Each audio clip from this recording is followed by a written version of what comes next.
बोले बड़े बाबा की जय, बोले सतराम सरकार की जय, कपिला धाम की जय, भगवान की जय, बोले गोसाई दास साहेब की जय, कमल दास साहेब की जय, भगवान की जय। प्यारे भक्तों, बड़ी खुशी की बात है जी।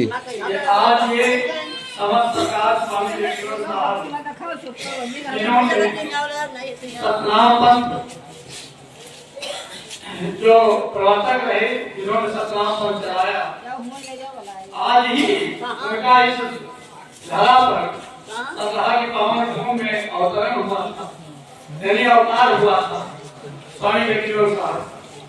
तो ये 353वीं ये जन्म शताब्दी हम लोग मना रहे हैं, यानी बड़े बाबा को 353 साल स्वामी जी का अवतार हुए हुआ।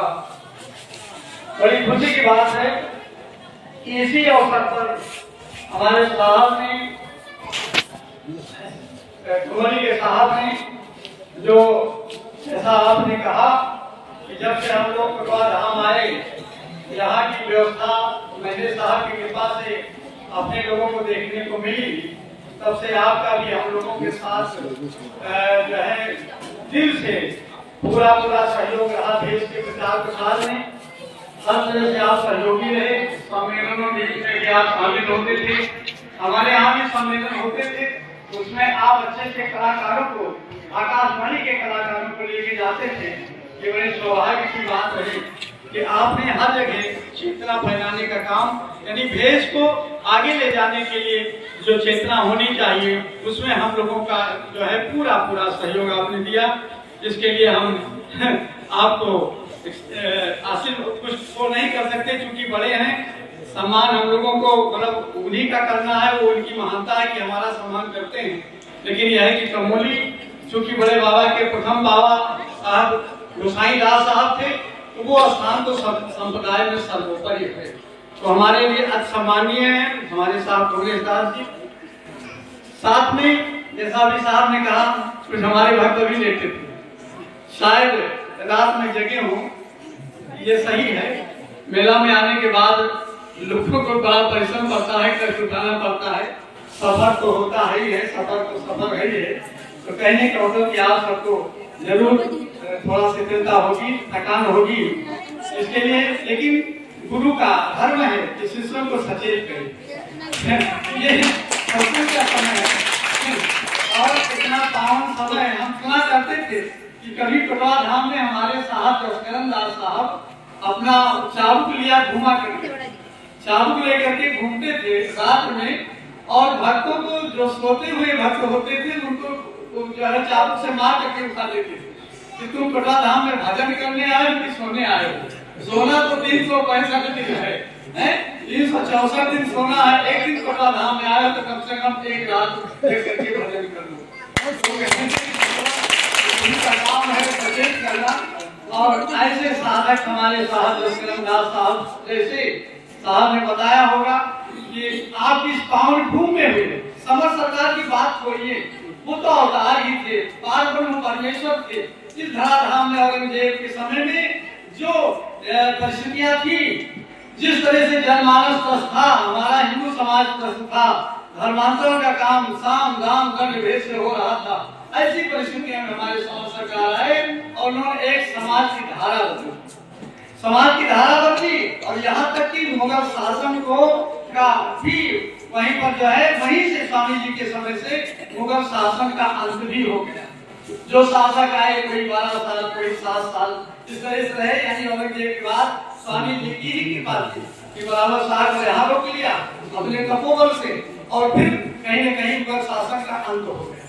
तो कहने का मतलब कि हमारे समर सरकार पारब्रह्म परमेश्वर, ये भगवान का अवतार है। हमारे तुलनदास साहब ने कहा है कि स्वामी जी का अवतार है, सभी तो नहीं, लेकिन तुलनदास की बात पे तो आपको विश्वास करना चाहिए। कोई कहता है संत, मुझे तकलीफ होती है, वो संत नहीं थे, पारब्रह्म परमेश्वर थे। तो कहने का मतलब कि हमारे समर सरकार जब इस धराधाम पे आए, तो उन्होंने एक ऐसी चेतना समाज में जो कलयुग के अनुरूप थी, देखा कठिन कलिकाल है, बैराग योग न चल सके, तो घर ही रहे परिवार में, घर नाम सुमिरन दे सके।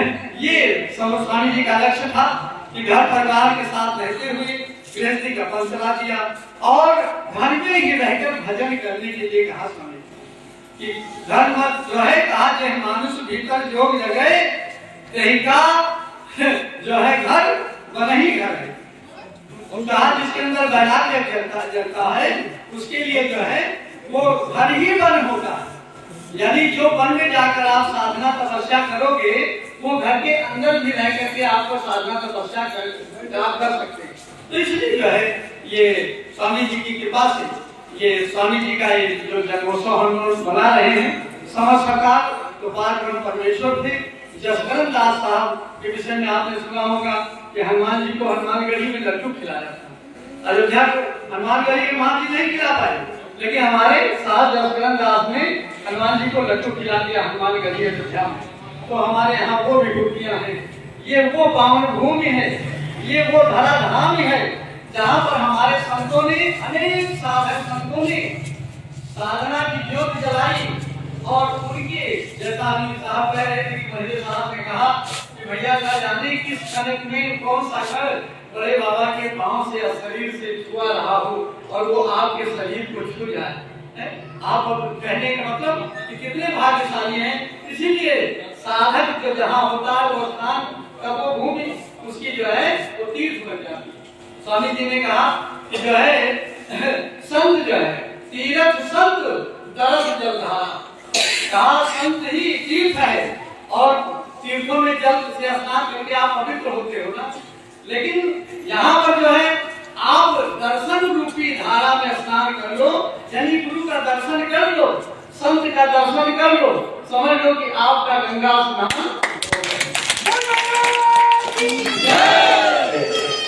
इसलिए हमारे समस्त में जो है संत स्थल जो संत जहाँ तपस्या करता है साधना करता है वो स्थान तीर्थ हो जाता है।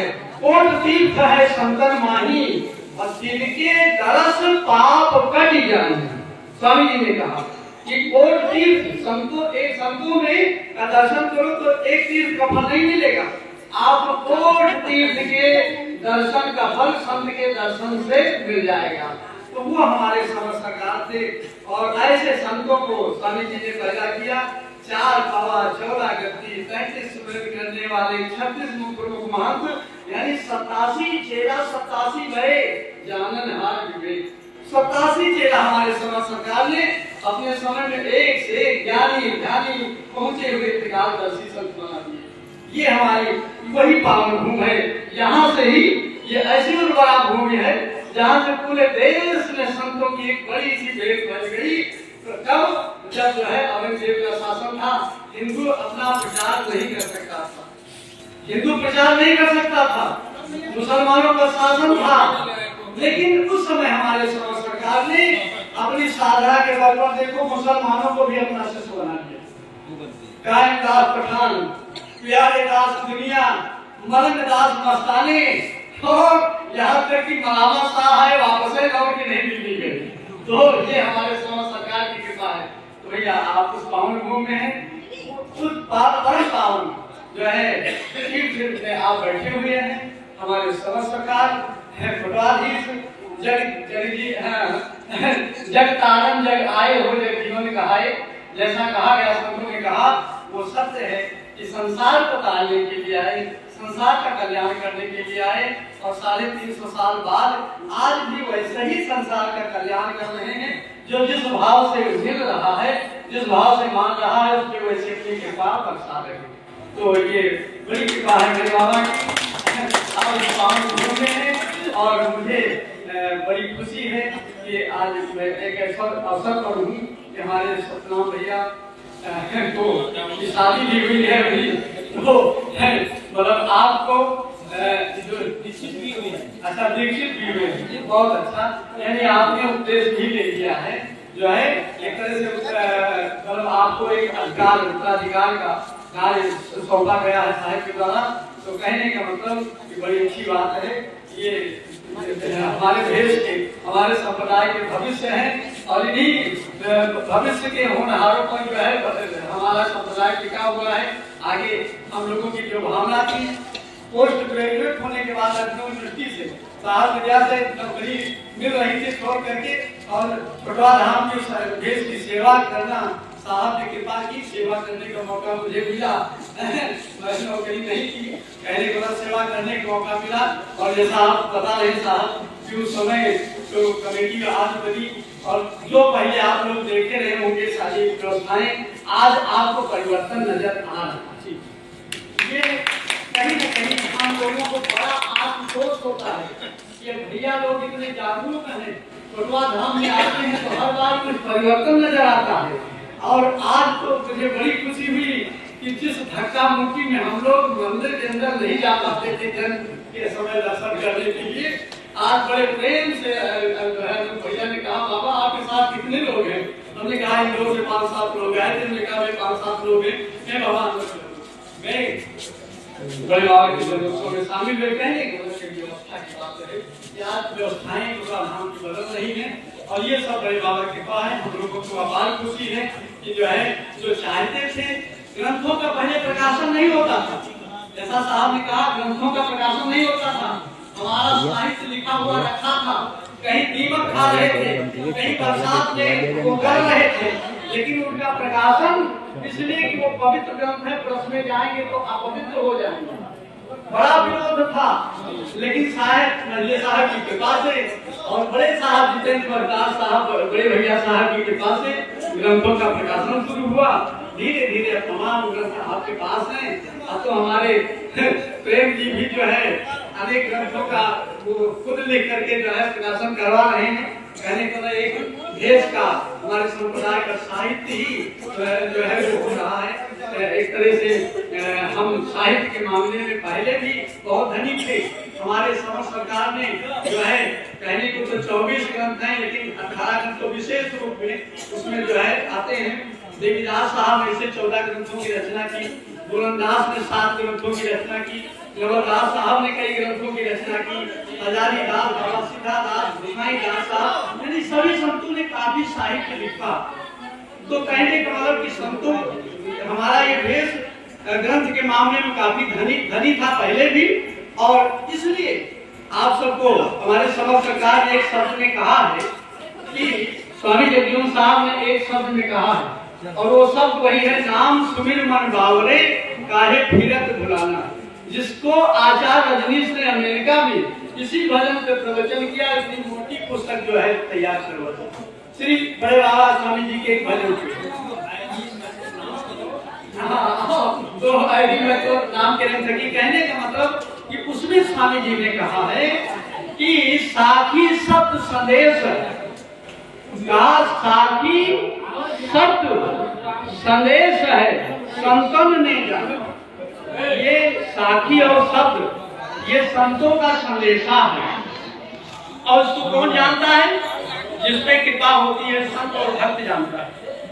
साखी शब्द यानी कहने का मतलब कि बड़े बाबा 350 साल पहले लिख गए उसे, अपने मुंह से भाग गए, और वही शब्द आज आप सुनने को पा रहे हैं। यानी वो शब्द गाने वाले का नहीं है, सुनाने वाले का नहीं है, वो शब्द किसका आदेश है?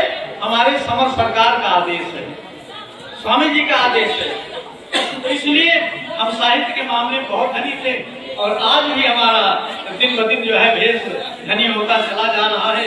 हमारे प्रेम जी जैसे कवियों के और मांगों के बल पर, साहित्य की रचना के बल पर, तो ये बड़ी खुशी की बात है। और मैं अपने एक बार फिर आप सबको साधुवाद देता हूँ। बड़े बाबा आप सब पे कृपा करें, आप सबका जीवन उज्जवल हो, आप सबसे के जीवन में सुख शांति आए, और हमारे भैया सतनाम ये जो जोड़ा है ये हमेशा बड़े बाबा की दया हो, फले फूले, अपने जीवन में प्रगति करें, आगे बढ़ें जो है, और देश का अच्छे ढंग से प्रचार प्रसार करें, यही मेरी शुभकामना है। बोलिए बड़े बाबा की जय, साहेब की जय, मोती मैया की जय, 4 पाँच महागति की जय, महाराज की।